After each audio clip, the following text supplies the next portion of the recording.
जितने भी जीव संसार के अंदर जाते हैं ना, सबके मन में केवल एक ही विचार बार बार आता है, भैया ये क्या लेकर के आए, क्या लेकर के जा रहे हैं। और सबके मन में ये ही बात बार बार आती है, जैसे ये गया है ना, उसी तरह एक दिन मुझको भी जाना पड़ेगा। मृत्यु संसार का कूट सत्य है, जिसका जन्म हुआ है उसका मरण निश्चित है। ये संसार का चक्र है, पुनरप जन्मम पुनरप मरणम पुनरप जठरे पुनरप शयनम, ये संसार चक्र है। हमारे तरुण मुनि महाराज कहते हैं, जो गांव के हर चौराहे चौराहे पर जो मंदिर बने हैं ना, गांव के हर तिराए तिराए पर जो मंदिर बने हैं ना, ये मंदिर गांव से कम 5-5 किलोमीटर दूर होने चाहिए।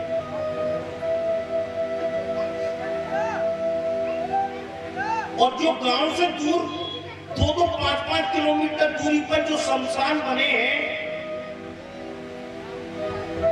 वो शमशान गांव के हर किराए पर होना चाहिए।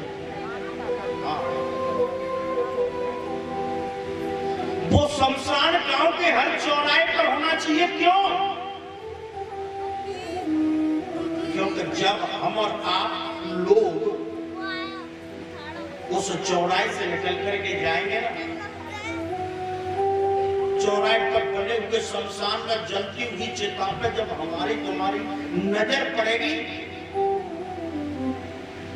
तो कम से कम एक बार तो मन में आ जाएगा, भैया गलत काम मत करे, नहीं तो एक दिन मुझे भी इसमें जाना पड़ेगा। व्यक्ति को वैराग्य केवल शमशान में आता है। चौथा शब्द आया था, चौथा था, का मतलब क्या है? तपस्या।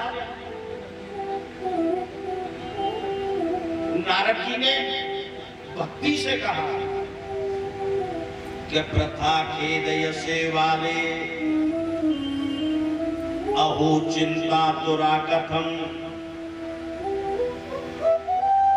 श्री कृष्ण चरणाम भोजम स्मर दुखम गमिष्यति। भक्ति भक्तों के हृदय में निवास करती है। जब चारों शब्दों का अर्थ जब आपके अंदर समा जाएगा ना, तो भक्ति स्वयं दौड़ करके तुम्हारे पास आ जाएगी।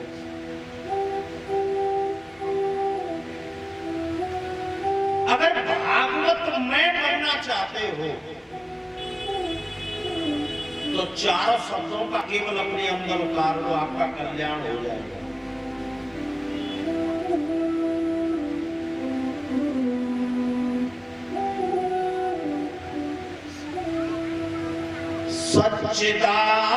सच्चिदानंद रूपाय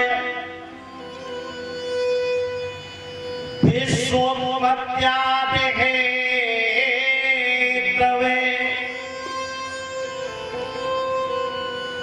तापत्रे विनाशाय श्री कृष्णाय वयं नमः।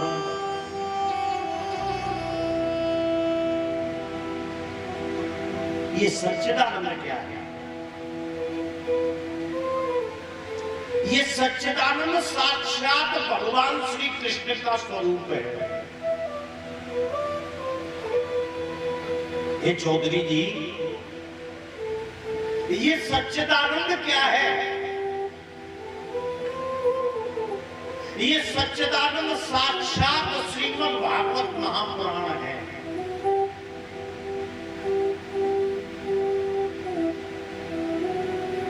सच्चिदानंद भगवान के दर्शन करने से ही व्यक्ति के पाप दूर हो जाते हैं।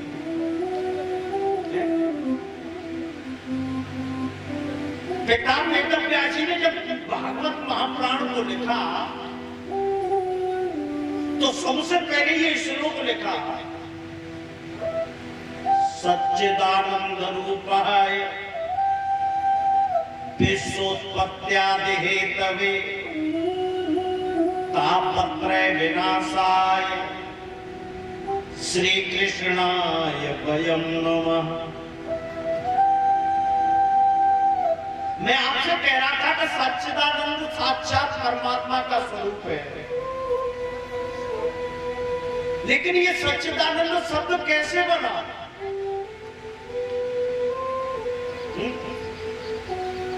ये शरीर 5 तत्वों से मिलकर के बना, मालूम है?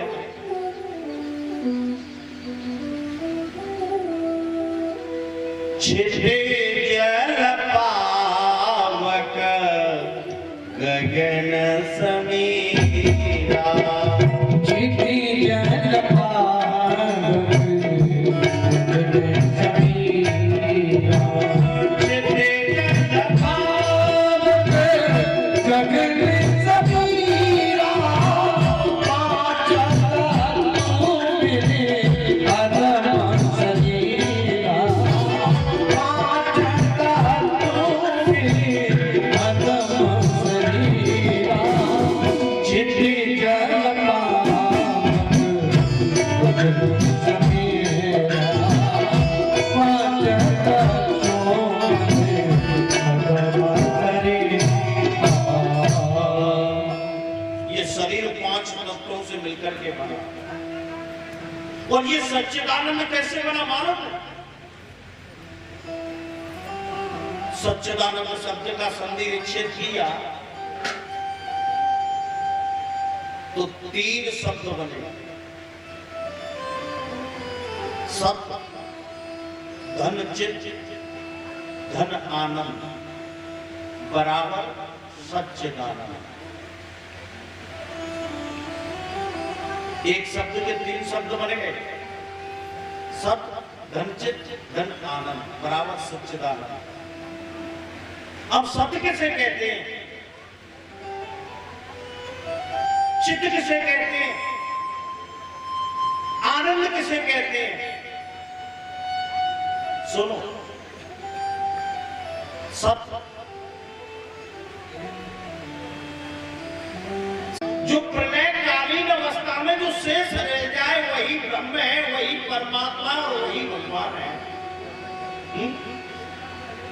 समझ में नहीं आया? सत्य किसे कहते हैं?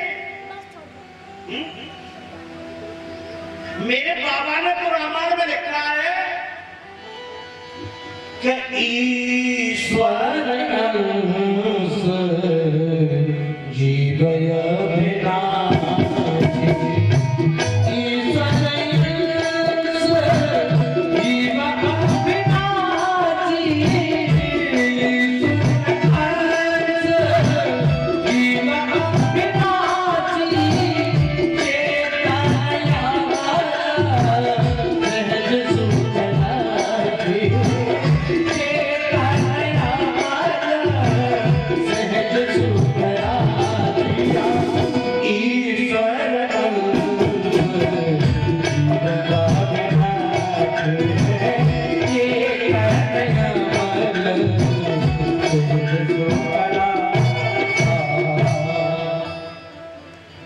सत्य क्या है?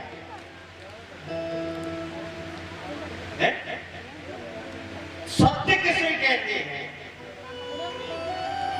मैं कह रहा था प्रलयकालीन अवस्था में जो शेष रह जाए बस कोई ब्रह्म है, कोई परमात्मा है, कोई भगवान है।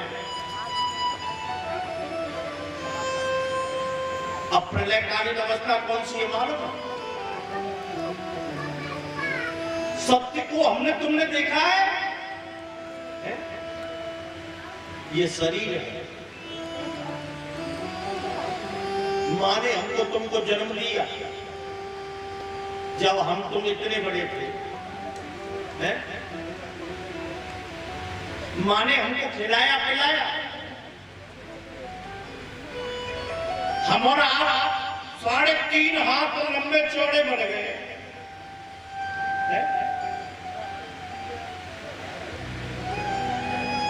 एक माँ ने बेटे को जन्म दिया, ध्यान से सुनना,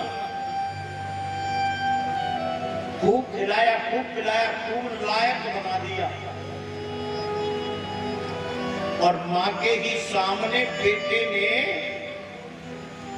अपने प्राणों को त्याग दिया। माँ किस लिए रो रही है? माँ बार बार अपने सिर को जमीन में रो रही है। क्यों? जिस माँ ने हमको तुमको जन्म दिया, हम तुम एक हाथ के थे, अब 3.5 हाथ लंबा चौड़ा शरीर, जिस शरीर को उसने जन्म दिया वो शरीर उसके सामने पड़ा हुआ है, फिर भी माँ अपने शरीर को पटक पटक करके बोल रही है, रो रही है। क्यों? उस शरीर में से क्या निकल गया? इस शरीर में से ऐसा क्या निकल गया जिसके लिए माँ भाई बहन परिवार सब अपने सिर को फोड़ फोड़ करके रो रहे हैं? इस शरीर में से केवल सत्य निकल गया। इस शरीर में से केवल ईश्वर का अंश निकल गया, और ईश्वर का अंश ही सत्य है।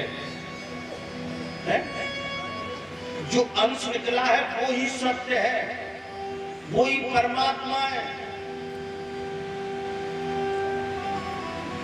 मेरे बाबा तो रामायण में लिख रहे हैं कि बिन पग चलाई सुने बिन काना, बिन पग चलाई सुने बिन काना,